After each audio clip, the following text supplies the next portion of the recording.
3 minutes yóò tó 3 minutes ọlọ́pàá kọ́kọ́ yọ ni àpẹ ọlọ́pàá so ẹ mọ̀ pé wọ́n jọ ń ṣiṣẹ́ pọ̀ ni so ọlọ́pàá yẹn wá fẹ́ intervene àwọn èèyàn ní rárá pé ká má láwọn ọlọ́pàá pé ká pe àmọ̀tẹ́kùn so àmọ̀tẹ́kùn la fi wá pè tá a fi wá síbí if not ọlọ́pàá yẹn dà yẹn kó fẹ́ pave way fún láti escape torí ó ti gba kọ́kọ́rọ́ padà lọ́wọ́ mi. Hi everyone, welcome back to this YouTube channel, True Dreams with Lady T. Is your sister, your friend, is your girl. If this is your first time you just didn't get post for YouTube, you just come across this our channel, please consider to hit the subscribe button, click on the notification bell so you will know anytime we put video here. Thank you so much for coming around again and God bless. For this our channel, now Tori now we dey talk and now Pidgin English will take the knack our Tori for you. We're not just there yet to talk. If you share this video together, we're gonna say someone today.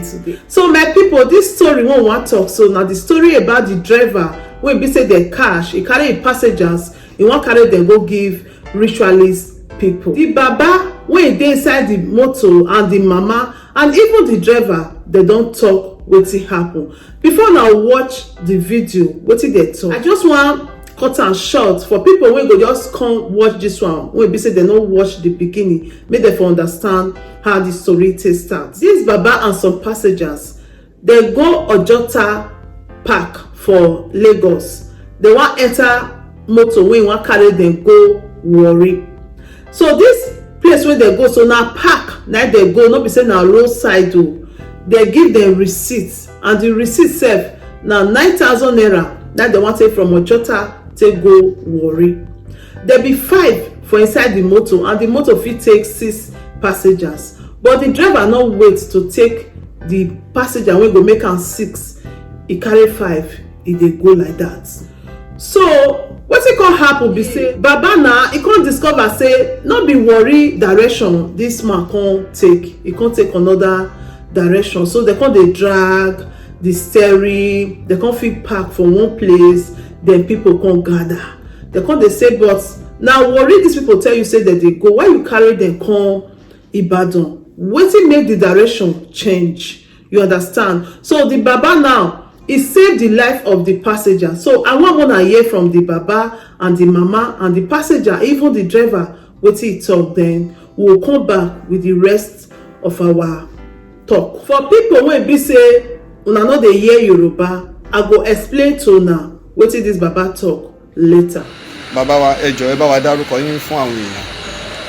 orúkọ mi ni Ṣọlá Fátòkì.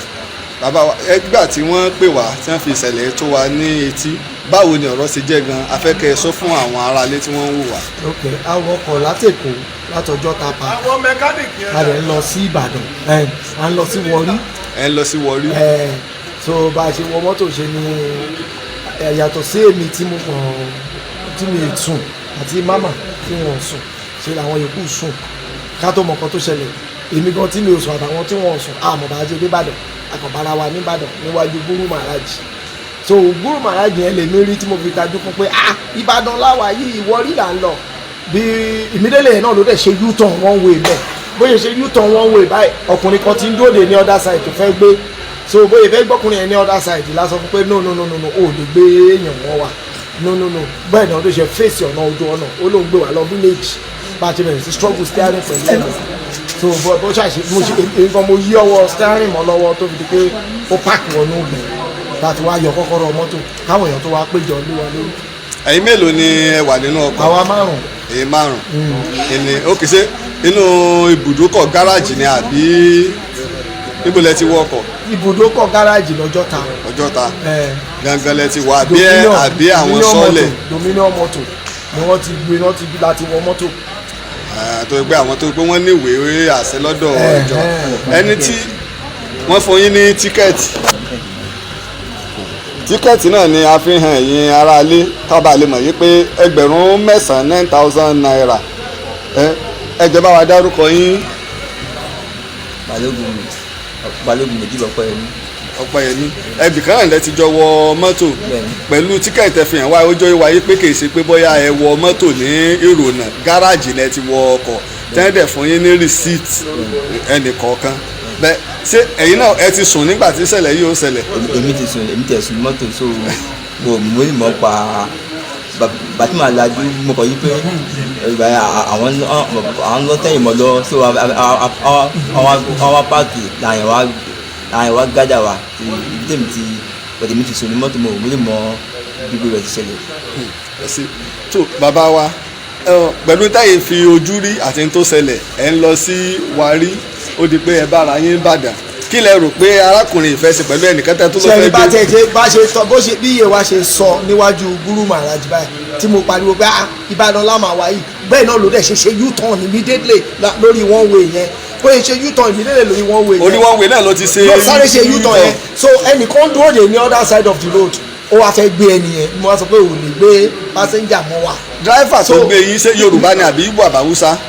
Igbo ni òun náà ló jókòó mẹ́yìn òun nìyẹn mẹ́yìn Igbo ni so bí a ṣe pariwo wọn báyìí tí ò lè gbé ẹni yẹn ó kàn wọnú ojú ọ̀nà so àwa sọ pé bó ló ń lọ ó ló ń gbé wa lọ village ibo bí mo ṣe bẹ̀rẹ̀ sí lọ sí àárín wọn lọ́wọ́ tí a fi stop nìyẹn so bá a ṣe stop báyìí kò tó 3 minutes yóò tó 3 minutes ọlọ́pàá kankan yọ ni àpẹ ọlọ́pàá so ẹ̀ mọ̀ pé wọ́n jọ ń ṣiṣẹ́ pọ̀ ni so ọlọ́pàá yẹn wá fẹ́ intervene àwọn èèyàn ní rárá pé ká má láwọn ọlọ́pàá pé ká pe Àmọ̀tẹ́kùn so Àmọ̀tẹ́kùn la fi wá pè tá a fi wá síbí if not ọlọ́pàá yẹn dà yẹn kó fẹ́ pave way fún láti escape torí ó ti gba kọ́kọ́rọ́ padà lọ́wọ́ mi ọlọ́pàá yẹn ti gba kọ́kọ́rọ́ padà lọ́wọ́ mi ó dẹ̀ ti ní kọ́kọ́ yẹn jókòó sí di steering ó ti fi key sí ignition ó ti clear ọ̀nà fún láti sá lọ.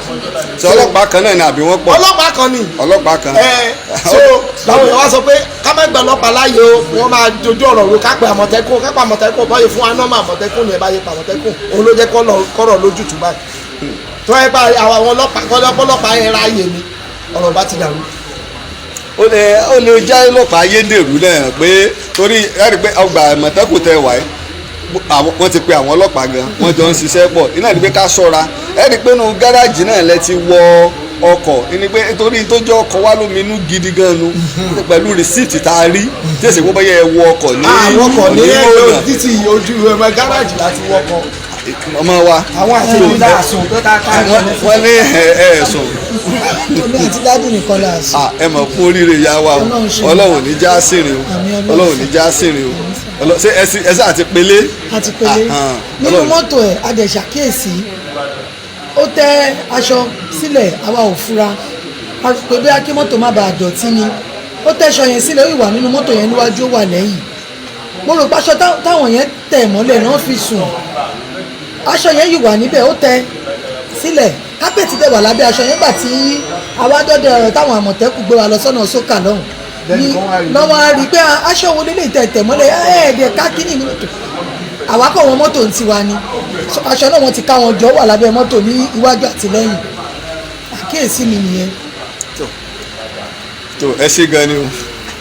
you say but na 5,000 na get that go come give am the money. person wey no know you before go come collect 5,000 from you the thing wey you suppose pay 20,000 for you think say you dey wise. Person wey no know you hold on even though na dey do am well person wey no know you if I tell you some good wey I do for people you no go believe e get some good wey I do it doesn't matter use am carry wahala put for this place is not your root number one number two person wey you no know you go now sell tire wey worth 20,000 for you you go drop 5k and the person go tell you say oya bring back 15k anytime you want you think say we are naive do you think we are so dull that we don't have sense at all you think you see e good you know say truth dey get am lie dey sweet but after dem go dig am you know say na lie okay the person be like person wey go chop money wey hook am like this and again you dey carry passenger go where you suppose carry passenger go Delta yes you move from Lagos yes you now come Ibadan come pay money to someone then you now turn back. go back. how do you come resemble each other they go Delta you come reach Ibadan so how does this how do you communicate with your passenger. I dey tell dem say no I no communicate for passenger and even though for road now I remember say I no tell dem for back say they don reach Ibadan I wan go give person something. okay oya between you and I na who dey send you this kind job who did you want to hand them over to. Now. Who do you want to hand your passenger over to? I don't know. You don't know. Who is sending you on this kind of devilish job? Hello. Hello. Wetin you do? Na suspected kidnapping. E be like say you wan kidnap your passengers. So na who send you this kind job? Na who send you? Na who send you this kind job? Answer me now. The job. Yes. Na my work now. To be kidnapping. Which kind? Wetin you do na suspected kidnapping. You took people from Lagos. You were going to Delta. You now take them to Ibadan. How did you come to Ibadan? What are you doing in Ibadan? Tell us now. I'm trying to face for you. I can't give fertilizer money. Yeah. Money wey I take buy tire for the hand. For Ibadan, yeah. Now turn say make we dey go back. Now turn now say make we dey go back. How much you pay the person? Na he say 20,000. How many passengers did you carry? How many passengers did you carry? How many passengers did you carry? 6. So you carry 6 people. I don't tire for it. Why did you want to carry another passenger at toll gate? Why did you want to carry another passenger at toll gate? In the talk say this is Shagam. Now tap small break. The man they run. So the same man not carry one. I not go carry him now. Why I go carry person for? Why did you press brake for the person where you know and you know one carrier? Why did you not press brake? You think say you dey wise? You are a woman. Ẹni tó fẹ́ link ẹ̀ lọ bí tí ó kù wọn lọ. I see the talk and say na my fault. Wà á yarí pé a ti pé nu mọ́tò tó lọ́wọ́ fẹ́ bẹ́ẹ̀ yẹn sí ìdílé tí ìyàwó yòókù ti sọ. Na my fault. They say I dey call person when they call me. Na my wife dey call me when they dey talk. Even though go check my phone number and my picture. Na only phone wey dey there na picture dey there na my pikin. We are not fool. You are going to Wari. Ibadan not your room. And then you say that you want to buy tire at Ibadan. You have to communicate with your passenger. Okay, my people, una don watch the whole story. You see, this Baba so he say as the motor dey go, he just feel relax. He just allow the driver dey drive. Dey go if he say na Wori direction dey dey. Until he come see one big signboard wey dey write Okpuru Maraji headquarter, because he know say that signboard na Ibadan road. Na there he come recollect say no be Wori road we dey o, na Ibadan. Wetin come dey concern Agbero with overload when they come dey go Ibadan? As he just call that name Okpuru Maraji, he say na so the driver just make U-turn because somebody don already dey the other side dey wait for am. If wan go turn make he carry that person, but immediately he realize say this man don know wetin dey happen. He do U-turn, he wan take one way make for quick and go carry one person wey stand for there. As he dey go just break make carry that person. Na the Baba say lele you no go carry this person. Why you wan carry this person for road? They no go gree. Na so they come begin dey drag the steering. The person come run. As they dey drag the steering, the man say dey force the car to dey go. He come dey say where you dey take us go? He say dey take dem go village. Which village you dey take us dey go? As they dey drag, he come reach one particular stop. He come stop. As he stop, one policeman come waka come do like say he wan settle the matter. So as e be say police don come because the man don already collect the key of the motor, dey follow the driver dey argue say why you go carry us come Ibadan, no be Wori ticket we buy. So as they dey drag for there, the policeman come say it's okay, he wan settle the matter. He collect the key for the Baba hand. The next thing, he put the key for the matter of the car. He say make driver enter, make driver dey go. Now somebody come whisper to the Baba and the passenger say this policeman that made them not allow this policeman settle this matter, that if this policeman settle this matter, this driver go just go for free and he can do it to another person. So they can't say no. They can't collect the key again, say lele. They can't hold the man, say they no go gree make it go. So he can't get one vigilante group wey be say he did that Ibadan there. That they call the Amako. They can't call those people. Now those people can't come handle the case. Can't they interview this Baba when he can't talk with he talk so. And when they interview this our mommy still talk the same thing because the vigilante people when they enter the car, they still say e spread cloth for ground of the car. The mommy say when they wan enter the car, they still say e spread cloth. They just feel say maybe e no want make the car dirty, then make am e spread that cloth, not knowing that that cloth wey e spread for the ground of that car, e probably use am do otonopo, so that the otonopo go blow all of them. They go sleep. Before they wake up, they go see themselves for Ibadan Shrine.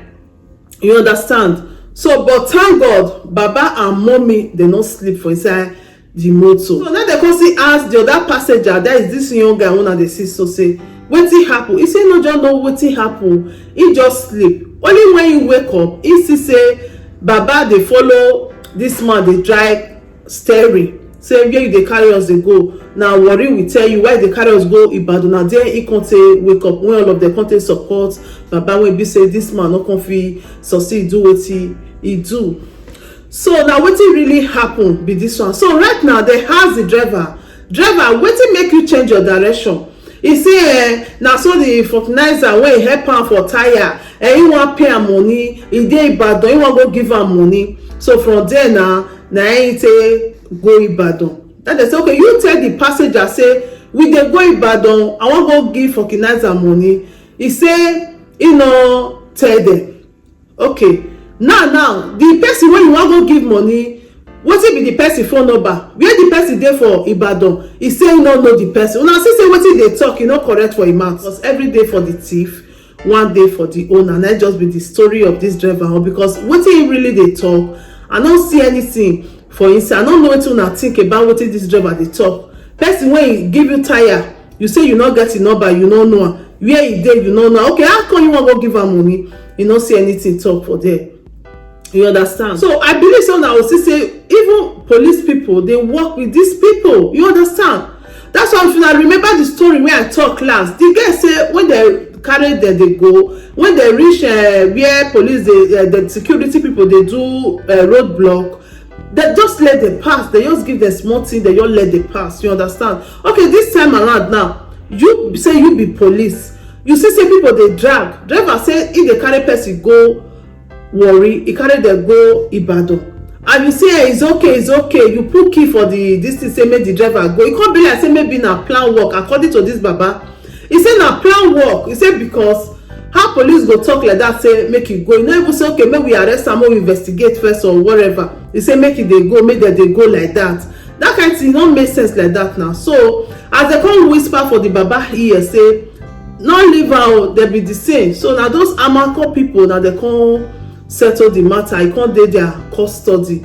You understand? So this video, I believe say now lesson to everybody, because these people now they do this thing for a very long time. I'm not sure say that the first time when they take down, they all plant everything put for ground, say case, say argument, they even put police for there. When we say you can't do like say you want settle the matter, you go feel free their own person for inside this matter, so that the person no will get yawa. But whether na real police, like that policeman bill, or they carry police uniform give am, I don't know. But for police uniform to leak out like that, if not be saying na police, it's so bad for me. I think it's not right for police uniform to just leak out, for people to dey use and they do bad thing like that. It's not good.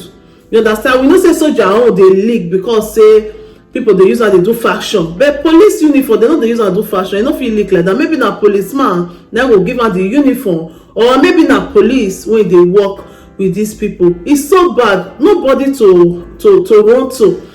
Because normally if situation like this dey like this, you need help, people want use it for something wey be say you no really want, you go meet security people, they will save you. That's why they are there. But right now they try to protect the criminal. It's so bad. So my people, una see now park that these people for go enter this motor, so they need to work on each park now, because no passenger for road again. So now park that they use now, make they try to work on their park now, because park now don still get k-level now. God then go save person. Wetin person go do for this life? Roadside you no go fit enter. Park now another wahala come see dey come out for inside. So don't waste am. Where are we going to now? I don't really know. So I thank God for the life of this Baba. So my people, wanna be careful. Security people now, that one even come surprise me pass for the policeman. Now that one even come surprise me pass. So I don't know what you people think about this video.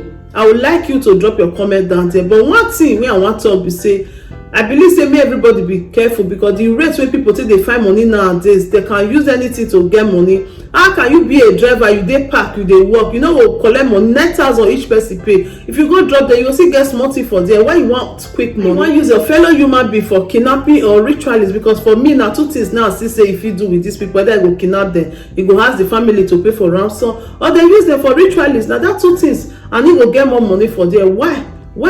And you forget say these people, they get family, they get loved ones wey be say if they go miss them. So for me, it's really bad. Don't watch this video without dropping your comment down there. Your comment is very, very important. We are not just here to say a story. We are here to say a story that will change life, that will touch life, that will also change situation of things. If you share this video, I believe we are going to save someone today. Please share this video.